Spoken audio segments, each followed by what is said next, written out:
Hello बच्चों, let us read this question. Question A, state Gauss law of for magnetism, explain its significance. Question B, write the four important properties of the magnetic lines field lines due to a bar magnet. इस question में हमें Gauss law for magnetism define करना है and second question में हमें magnetic field line due to bar magnet की जो important properties है उसको डिफाइन करना है। तो यहाँ पे जो की कॉन्सेप्ट हम लोग यूज करेंगे वो होगा गॉस लॉ फॉर मैग्नेटिज्म। तो अगर हम लोग ए वाला पहले सॉल्व करें तो हमें क्या दिया है, हमें गॉस लॉ स्टेट करना है फॉर अ मैग्नेटिज्म। तो गॉस लॉ स्टेट क्या, Gauss law for magnetism states that, तो यहाँ पे हम लोग लिख सकते हैं Gauss law for magnetism states that flux flux through a closed surface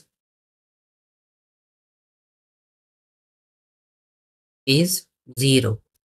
और अगर इसको हम लोग मैथमेटिकली डिफाइन करें तो ये आएगा integration of B B dot D A equals to zero, जहाँ पे बी हमारा मैग्नेटिक फील्ड होता है एंड डी ए जो है ये एरिया वेक्टर होता है जो कि always point outside the outward from the surface. तो यहाँ से हमें क्या पता चलता है कि अगर कोई एक सरफेस क्लोज सरफेस है तो उससे जितने मैग्नेटिक फील्ड लाइंस अंदर आएंगे उतने मैग्नेटिक फील्ड लाइंस बाहर जाएंगे, इसलिए हम लोग जो टोटल फ्लक्स आएगा थ्रू द क्लोज सरफेस ये जीरो आएगा। तो इसको हम लोग गॉस लॉ इन मैग्नेटिज्म कहते हैं। और यहाँ से हमें क्या पता चलता है कि किसी भी क्लोज सरफेस के लिए जो फ्लक्स होगा वो जीरो आएगा। देन यहाँ पे हम लोग क्वेश्चन बी देखते हैं। तो हमारे चार इंपॉर्टेंट प्रॉपर्टीज बतानी है for bar magnetic field lines. तो सबसे पहले हमें पता है कि फील्ड लाइन जो होती है वो क्लोज लूप फॉर्म करती है। तो पहला प्रॉपर्टी हो जाएगा field lines forms close loops. तो ये हमारा फर्स्ट प्रॉपर्टी हो गया। सेकंड प्रॉपर्टी क्या है, फील्ड लाइन जो होते हैं वो आपस में इंटरसेक्ट नहीं करते हैं। तो field lines do not intersect,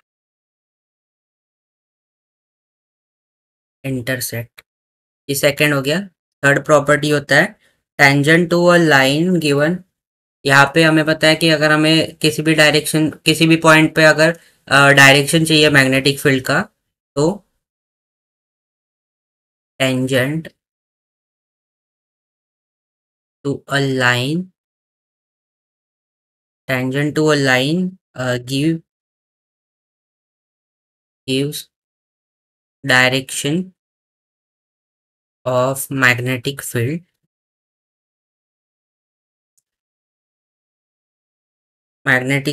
at that point।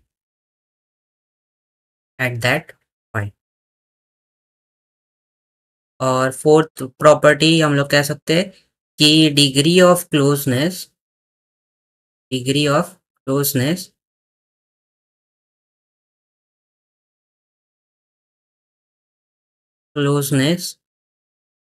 Represent